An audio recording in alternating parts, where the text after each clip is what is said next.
J'aimerais savoir dire non. Accordé.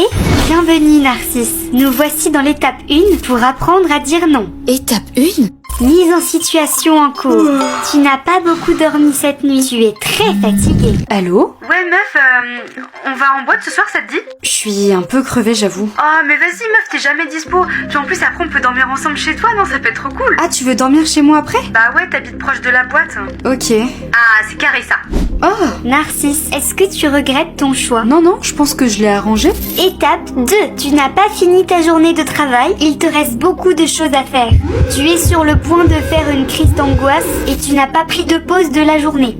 Voici toute la charge de travail qu'il te reste. Alors, Narcisse, est-ce que tu peux me rajouter ça sur ton dossier, s'il te plaît? Parce que moi, j'allais vraiment pas avoir le temps là. Bah là, je suis en plein dans mon travail. Oh, mais ça va, ça, c'est pas beaucoup. Ça va pas de rajouter beaucoup, hein. Oui, t'as raison, bah oui. Donne. Narcisse, est-ce que tu regrettes ton choix de l'étape 2? Non, c'est ma chef et j'ai pas envie de m'embrouiller. Pourquoi tu n'oses jamais dire non? J'ai peur de passer pour un rat. Je veux pas faire du mal. Pour plaire? Non, c'est pas pour plaire. Si, peut-être en fait. Étape 2, validée. Bienvenue dans l'étape 3.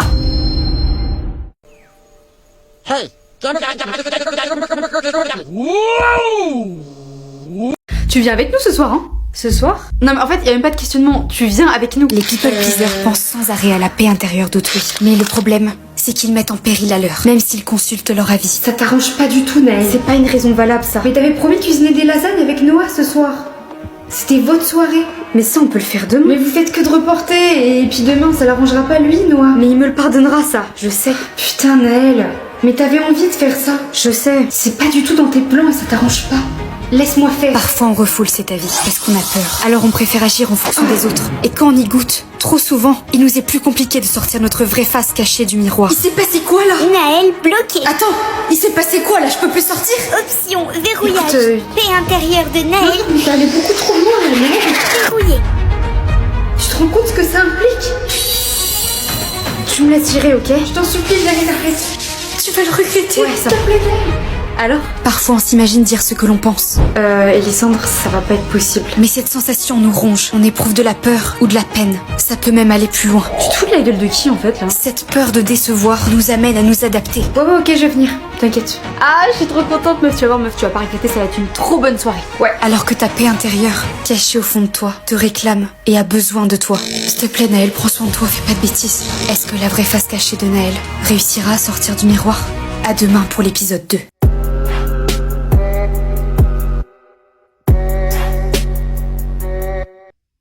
Mais t'as un petit bidou en fait. Avoir un petit bidou, c'est pas facile tous les jours.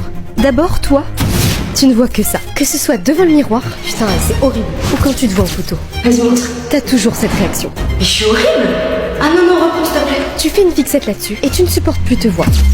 Alors tu observes tous ceux des autres et tu te compares. Pourquoi j'ai pas ça, moi? Ta solution, c'est de tout mettre en place pour le faire disparaître. Demain, je pars régime. Vraiment, tout. Et je m'inscris à la salle. Mais malgré les efforts, on a toujours l'impression qu'il ne bouge pas d'un seul poil. Pour s'habiller en tant que femme, nos 3 ennemis jurés sont en 3e position, les robes. On dirait que je suis enceinte là. En 2e, les tailles basses. Jamais je porte ça. Et en 1re position, les maillots de bain de pièces. Avoir un petit bidou, c'est aussi savoir trouver des techniques pour le cacher.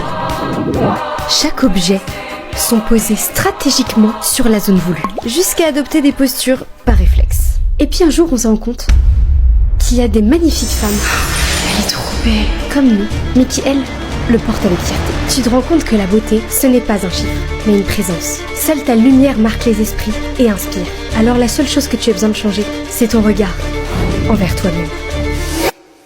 J'ai pas de sein, meuf. Dis pas ça. Avoir une petite poitrine peut être complexant au quotidien. D'abord, le plus dur, c'est le regard que tu poses sur toi-même.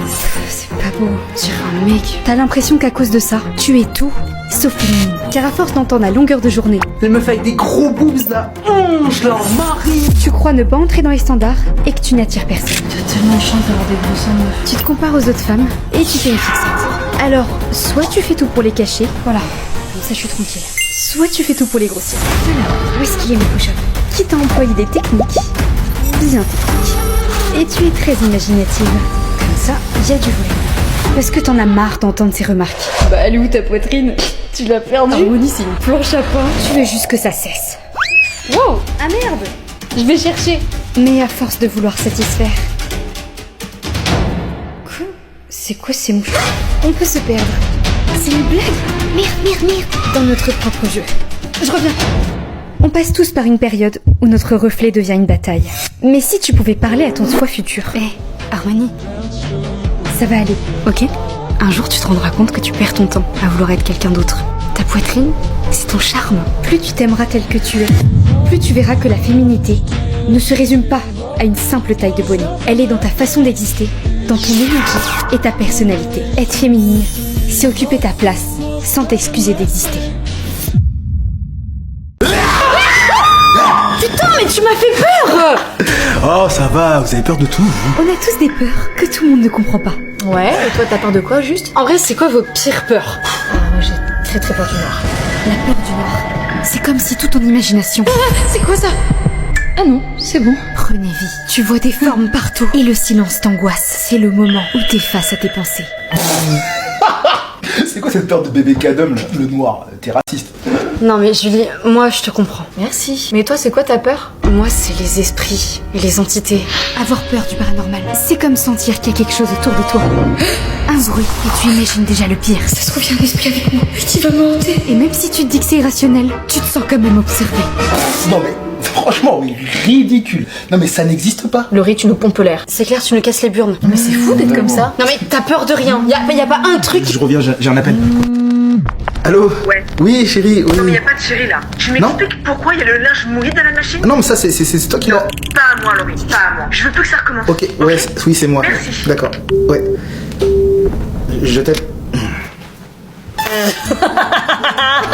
C'est toi, c'est bon. Avoue, t'as peur de ta meuf. C'est toi, mais pourquoi tu rigoles, toi? Pourquoi tu me mets dedans, là? Je t'aime. Comme quoi, même les plus courageux ont leurs faiblesses. Parfois, elles s'appellent juste chérie. Pardon pour le retard. T'as 10 minutes de retard là. Moi c'est Alix. Je suis spécialiste, procrastinatrice et perfectionniste. Je repousse sans cesse ce que je dois faire parce que je refuse de livrer un travail imparfait. Et après, je regrette. Attends, mais il est quelle heure là? J'ai pas fait ça avant. Je suis dans la merde et je m'auto-sabote énormément. Mais t'es vraiment sotte, c'est pas possible. Toujours tu te fous dans la mouise. C'est qu'une flemmarde en fait. Mais je vous rassure, il y a des solutions. La procrastination est un muscle. Courage, vous n'êtes pas seul. On en parle cette semaine. Ils ont grossi tes seins?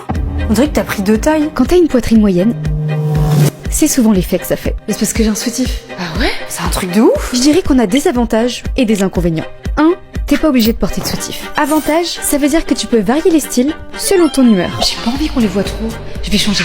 Bah voilà, parfait. Ça passera inaperçu. Au moins, il me regardera dans les yeux pendant le date. Un super moyen de test pour tes crushs. Ils tiennent tout seuls et t'as 0 mal de dos. 2. T'es tellement confort que parfois, t'oublies que t'as une poitrine. Elle décide rarement pour toi. Tu peux dormir sur le ventre tranquillement. 3. La tranquillité. On n'est pas à plaindre pour trouver notre taille. Que ce soit pour les soutifs, les brassières, les bodys et les maillots de bain. Mais sachez une chose,